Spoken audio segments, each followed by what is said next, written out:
Hello, hello, Dr. Karen here. I'm the founder of the Academy of Light Medicine, the Tolpakan Healing Method. And today with me is a very special guest, one of our Tolpakan Healing Level 2 Certified Practitioner graduates, Karen Chin. And we've gotten to know each other fairly well over the 6-7 months time that we were working closely together. And I have to say, I absolutely loved working with Karen and want to provide everyone an opportunity for you to get to know Karen a little bit better as well and what makes her tick. Because, all of our Tolpakan Level 2 practitioners I absolutely love, and everyone's unique and different energies and resonance. So I'm really looking forward to sharing with all of you a little bit more about Karen. So welcome, Karen. Thank you. Thank you for having me. Yeah, it's fantastic. Now, obviously, you have an accent, so tell us a little bit where you're from and what were you doing before you became a healer? I am from Perth, Western Australia. So yes, I have an Australian accent. Before becoming a healer, I was actually a mum. Well, I'm still a mum of 3 children, but before I was working. Before having children, I was working in the finance industry, so nowhere near a healing background at all. And then I had my children and then went into, I guess, mum mode for 18 years. And and then managed to find healing along my journey. Oh, okay. So tell us a little bit more about that prompt. Like what made you choose to become a healer or at least study the healing arts? I don't necessarily think I chose to be a healer. I think healing chose me. While I had my children, I was studying full time, raising 3 kids, trying to keep a home, managed to burn out, have panic attacks, anxiety, chronic fatigue. I kind of burnt my body to the ground, trying to be everything to everybody. So yes, I see healing found me. I went down the medical pathway. It didn't agree with me. The things that they were suggesting just didn't seem to work. And so I explored other options, and I happened to find healing methods that I was responding really well to. And the rest is history, so they say, because I've just grown into love and have a real love and passion for healing. So Oh, that's fantastic. Now, you were in a healing practitioner capacity prior to going into Topacan level 1 and 2. So what made you tell us a little bit about that background, and then what made you decide to learn Topacan 1 and 2? yes, I studied 3 years for kinesiology in Australia. I did an advanced diploma, and I was practicing as a practitioner, starting my own business as you do, trying to help other souls. And there was something that just kept sticking for me. I kept feeling really fatigued still, really tired, really drained when I was working with my clients. So I kind of went into business, went out of business, went into business, went out of business. And I was like, what's going on? Why am I yo-yoing all the time in and out of business? And I realized it was because I wasn't managing my energy. And I had done a couple of your workshops in the past, and so decided that I needed to really focus on what you had to offer. There are some tools in there that I absolutely love, and for me have been an absolute game changer. So that's how I managed to become part of the Tolpakan level 1 and level 2. Oh, that's really neat. Could you speak a little bit more about when you say a game changer for you, like give us a like kind of a picture of what your before and after was, in terms of your personal transformation. So I always knew I kind of had a sensitive capacity, having adrenal fatigue and sensitivities to food. I kind of knew that on some level I was quite sensitive to things. Through the trainings, I've realized just how sensitive I am and how my connection to others and the earth had a major impact.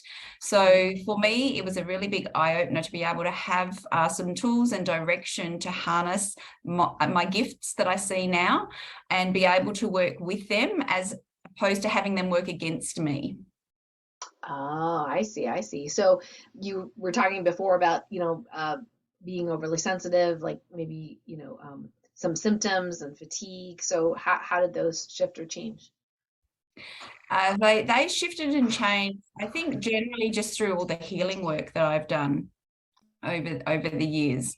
Um, yes, pretty much just from the healing work, I've managed to understand myself better, um, put in um, put in some boundaries for starters, change the way I do things, and really be able to step up into my self-care. And there was a lot of different things that I needed to change in the habits I did.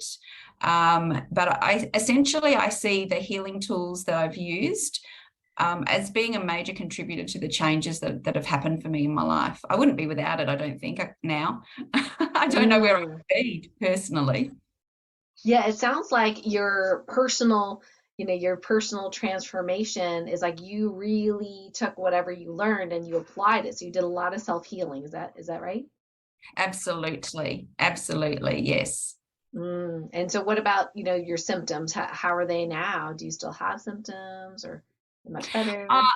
no, I don't really have symptoms. For me, it's just managing my sensitivities now to the world. I've got a greater capacity of awareness. So Mm. there are things that I'm probably more sensitive to externally out in the world now. But for me, it's just, I guess, the tap on the shoulder to say, hello, we just need a little bit of help here. Ah, okay, okay. So you learned the Topican level one, all the material there. So what made you actually decide to invest in the level two to become actually a certified practitioner? Because I think there is such a need for this dissemination of information. There is so many, I see just in my practice, there is so many people struggling with their sensitivities and not understanding their awarenesses and the impact that it actually has on their physical, mental, emotional, spiritual, energetic health.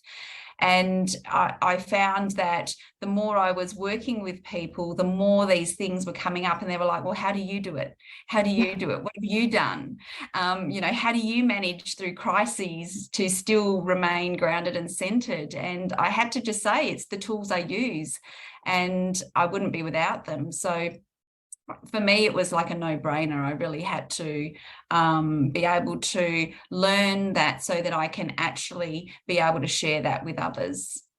Oh, that's beautiful. And I'm so, so grateful that you did make that choice so we can disseminate this information. And because I'm only one person, that we can have people that can help many, many others. So thank you very much for being part of it. Now, the one question I wanted to ask you is like, if you were to say, like, what are your top two positive experiences being in Topcan Healing Level 2? What would they be? My top two was, I would say that definitely harnessing my superpowers would be top of my list. That that to me is my game changer. The understanding and awareness I have of my body and my capacity through the program, I think it has changed my world. It's made me view things a lot differently, and have a lot more compassion for myself and the things that I'm actually aware of out there in the world. So I would say that would be definitely my top one. Um, just pretty much just that. Like, I don't think I can convey that anymore. I think for me, that's just it in a nutshell. Um, you know, for me, as I said, it's a game changer. It's changed my life tremendously. Oh, that's beautiful. Now, let's talk about the other side. What was the most challenging thing for you doing the certification program, if you were to be I, honest? I would say the most challenging thing is probably looking at my dark side. Nobody likes to look at the uncomfortabilities. But definitely, I would say looking at those aspects of myself can be confronting, but I think for me, it was also liberating. So it's like that would be probably one of my challenges.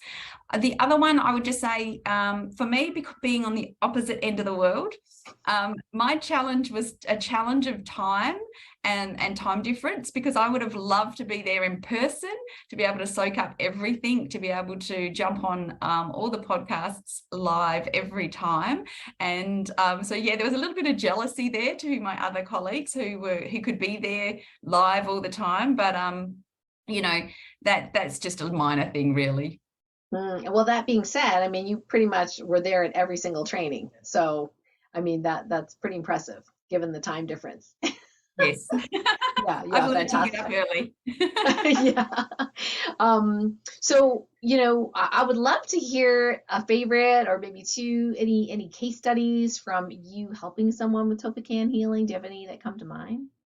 I do. I have a client who was experiencing fatigue, anxiety, headaches. Yeah, just um, wasn't really was feeling depressed. And we worked with a couple of sessions with her, and she noticed straight away after her first session that she was feeling less anxious, and had a great feeling of calmness around her. And yeah, so for her it was, I guess, a major change, not always feeling like she was suffering from anxiety. But she was quite surprised at how quickly she felt different and better within her physical body. Um, Mm. she's actually mentioned afterwards that even weeks after our session, she's still feeling less fatigued and feels more herself and more grounded. So yeah, Oh, a that's great thing for her. great. Well, and it sounds like you probably, I'm just guessing here, you probably weren't the first practitioner she came to for with those issues. Is that true? No, no, she's been working Mm. with other practitioners as well. Oh, that's fantastic. Yeah, congrats. That's awesome. So in your current Topican practice, I know you have a number of hats, that you wear as a different, as a healing practitioner, doing kinesiology, also Topican healing. If we were to focus on, the Topican healing aspect of your healing practice, what kind of client would be a fit for you? Like age, problem type, can you give us kind of a visual on what that person would look like or be like? So generally the age, I guess, for me is probably anywhere between 20 to 55. Hmm. And they're generally women who have been feeling depressed, lost, overwhelmed, anxious, um, feeling drained, tired, a lot of the chronic fatigue symptoms. Would be who are coming to me. When we dive deeper, they are usually the sensitive souls. So Right. I have women come work with me for that, but I also have children who come to understand their capacities with their sensitivities as well. I see. So it seems like, if mom or dad or mostly mom, a lot of times, the women tend to be the ones that come forward and say, "Hey, I need support and help." So if they come to you and they talk about their child, then it sounds like you have some experience working with children. Can you tell us a little bit about that? Yes, no, I work with all ages of children. I have a couple of favorite clients at the moment who are just absolutely gorgeous, and we've been working together in helping them manage their sensitivities on a physical level firstly, but also them being able to manage their energetic and spiritual sensitivities and gifts as well. So yes, I sometimes parents find me, or sometimes parents find me to work with them and then realize that their children have the same capacities. Sometimes it comes the other way around, where a parent doesn't actually understand the child's gifts, and they come to me because there may have been behavioral issues, maybe issues at school, they're not being focused and things like that, and a parent doesn't really understand or know what to do. And then when we uncover their sensitivities, it's then me having to educate the parent that the Mm. child, there's nothing wrong with the child, we just need to Yes. rebalance a few things. And then work with educating that child and the parent about their gifts and sensitivities. Oh, that's great. I think it's so needed in the world. We have so many sensitive children. It seems like more are being born every day, actually.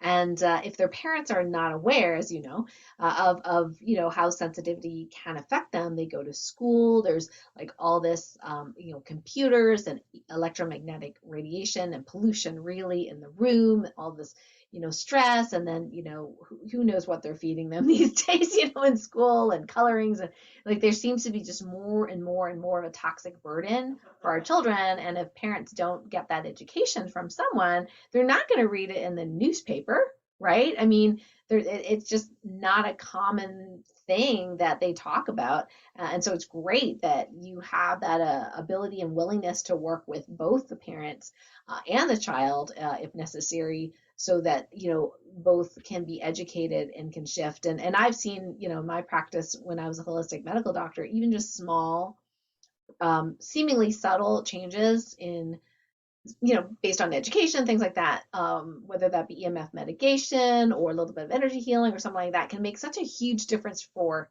children, because they seem to shift really quickly.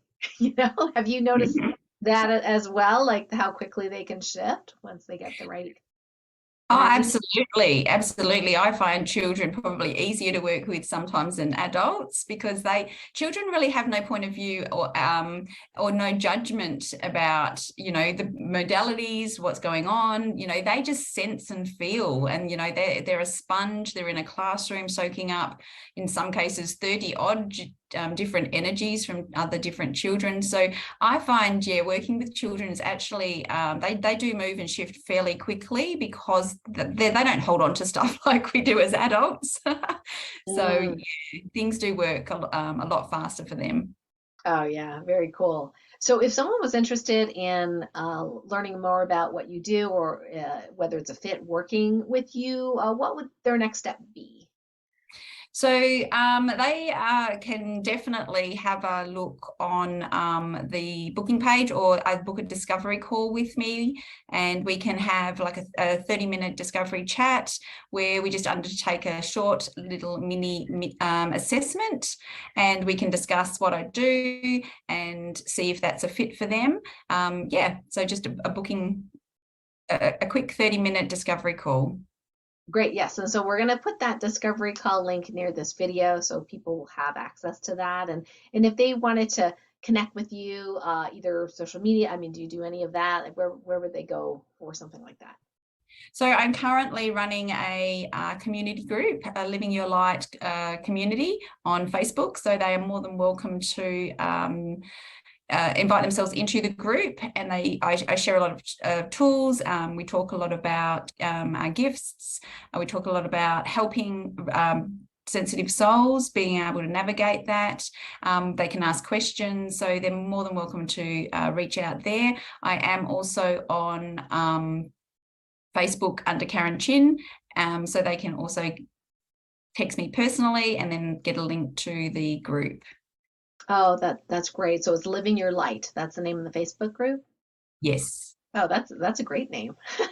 That's fantastic. I know I mean, I'm not on Facebook as much as I used to be because I'm so busy, but I often will see some of your posts, and not necessarily even in the group. I mean, just your regular posts, and some of the stuff that you write is amazing. Like so high value and just so positive. Like I just smile like every time I see your posts. They're great. So even if you're for folks listening in, if you're like, oh, I want to know more about Karen, just go ahead and just check it out on Facebook, because just being connected, there's a lot of, let's just say, lower vibrational stuff on social media. So it's super awesome to have that in my feed, like have the positive stuff on the feed, and not just positive, but really high value stuff, like things that are not just surface but deeper. And I love how you interweave your personal experience in what you write, and it's very engaging. So yeah, well done. That's great. Thank you. Awesome. So as we end this interview, just wanted to ask you, Karen, is there anything else that any tips or last words that you would like to share with whoever's watching this before we say our goodbyes?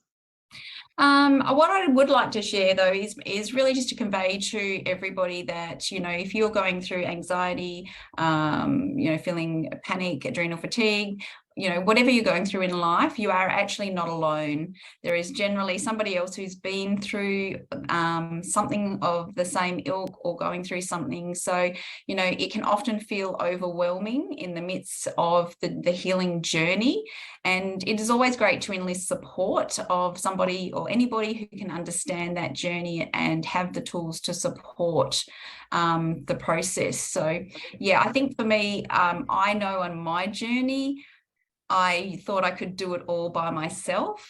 And I realized that by doing that, I created a disservice to myself. There are people and support groups, and the right people will come into your life to help you on the journey. But a healing journey definitely needs support and a good support team.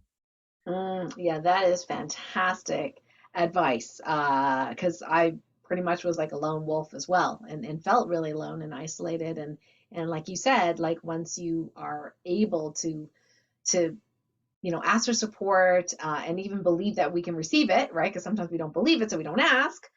Then that really can shift, and that's a fantastic message to give as we end. Just you're not alone. You're not alone.